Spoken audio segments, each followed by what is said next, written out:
Every time the man sees a luxury car, he always tentatively pulls the door handle, but unexpectedly, this time he actually found $1 million luxury car that was unlocked. The man wasted no time and hurriedly got into the car, intending to rob the unlucky owner's car clean. He groped around while secretly rejoicing, thinking there should be quite a bit of cash in such a luxurious car. However, after searching around, he only found a pair of sunglasses in front of the vanity mirror, nothing else.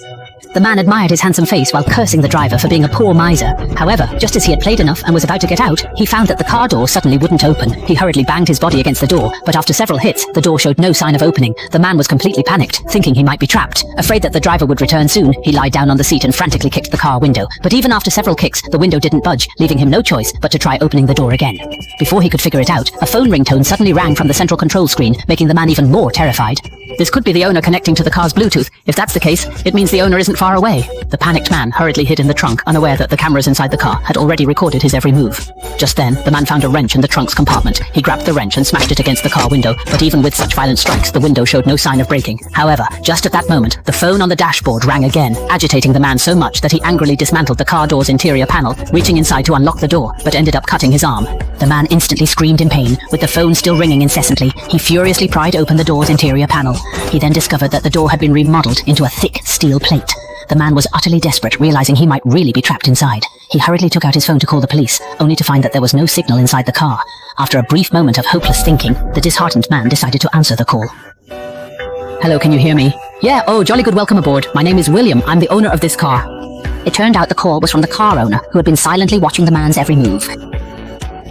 The man was startled, not expecting there to be an electric motor device in the seat, but since he had made contact with the owner, he quickly begged to be let out. No matter what the cost, he was willing to accept. But it was clear that the owner wouldn't let him off easily. He explicitly stated that the man was the 7th thief to enter his car, and because he couldn't catch the previous 6, he specifically modified the car to torture thieves. After that, he hung up the phone, leaving the man trapped in the car to fend for himself. Although it was pouring rain outside, the man inside the car was about to die of thirst, having been trapped in the luxury car for 3 days and nights, with the only water source being his urine from 3 days ago, which the sour smell made him unable to drink. Just then, the display screen transmitted the owner's voice again. He was an old man who knew how to handle people well. He said that the car door was locked to punish car thieves like the man. However, if the man reported his ID number, let the old man check if he was a habitual offender with this car thief. But if the man reports his ID number and the old man checks whether he's a habitual offender, he can consider letting the man go. However, faced with the old man's request, the man resolutely refuses. It is obvious it is not his first crime. The next second, the old man remotely turns on the cold air in the car, which can be adjusted to -10 degrees. The man shivers, quickly putting on clothes to fend off the cold, but says he is not afraid at all, not knowing that the car is full of surveillance, allowing the old man to fully enjoy this pitiful prey. 10 hours pass and the man is unable to bear it anymore. Hungry and cold, he pulls out a gun from his bag, planning to break the door violently. The bullet shatters, hitting his thigh. Now he is done for. If he does not escape in time, he might bleed to death. Fortunately, a woman passes by, and he desperately calls out for help, successfully grabbing her attention. But when she gets to the glass, she merely applies lipstick. Turns out the old man had turned the glass into a one-way mirror, making it impossible to see in from the outside. Additionally, the car's soundproofing is top-notch, so the gunshot did not attract any attention at all. Matt can only take off his shoelaces to temporarily bind the wound and stop the bleeding. He pleads with the old man to let him go and offers to confess at the police station. He reports his ID number and name, thinking at least he might survive. But instead, the old man hangs up. The man thus gradually loses consciousness due to excessive blood loss and despair. When he wakes up again, he finds the bullet has been removed from his foot and the wound is bandaged. He realizes the tycoon must have visited the car, but he does not understand why he won't let him go. Just as he is puzzled, the tycoon calls again, expressing anger after finding out from his ID that he is a habitual thief who has been in jail 3 times. To teach him a lesson, the old man decides to give him a huge punishment. After that, the car automatically starts and speeds away.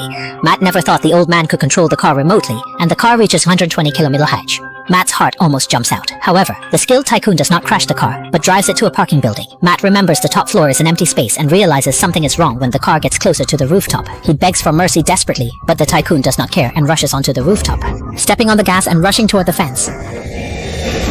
When Matt wakes up again, it is already the next day. The tycoon wakes him up kindly with an alarm clock, informing Matt he does not intend to kill him because death is not the greatest punishment. Living in pain is. Matt watches vigilantly around him and suddenly discovers it is near his daughter's elementary school. When the tycoon mentions his daughter's name, Matt is terrified. It is dismissal time and his daughter comes out of school, riding a bike home. The wicked tycoon then controls the car to follow her closely, wanting Matt to witness his daughter being hit. Matt apologizes frantically, offering to be the tycoon's slave, but no matter how he pleads, the tycoon keeps accelerating towards his daughter. She panics and tries to run away, but in vain. The rich man kept speeding towards the daughter, who was frightened and tried to escape, but she was caught in a road trap with no escape. At the crucial moment, Matt held a gun to his own head, threatening to shoot himself if the car approached, as the vehicle got dangerously close. The intimidation worked. The tycoon acknowledged that Matt was at least a kind-hearted father. Still shaken, Matt couldn't hold back his anger any longer. He made up his mind to fight back, to show the old man what he's made of. He discarded his coat, bit into a water bottle, and started dismantling frantically. On camera, he knew he needed to stay out of sight to find a way to escape. Despite the tycoon's remote control of the electric machinery, Matt withstood immense pain and tore out all cameras. Then he started searching for weaknesses in the car. Behind a panel, he found the vehicle's control box and photographed a red button labeled as a fuse, which, if removed, would sever the car's power. But it was deeply positioned. No matter how hard Matt stretched, he couldn't reach it. Suddenly, the car halted abruptly. A shadow crept closer. The tycoon, doubting Matt's presence alone in the car, decided to investigate himself.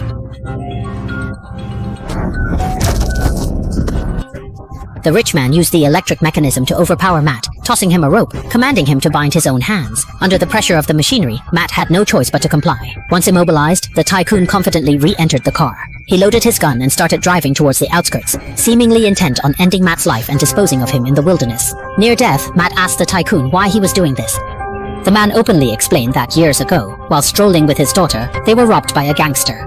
In the scuffle, the robber accidentally shot and killed his daughter. This incident left an everlasting shadow over the tycoon's life. With an incurable disease and nearing the end of his life, he deliberately modified his luxury car and set traps in poverty-stricken areas, waiting to catch crooks like Matt under the guise of justice.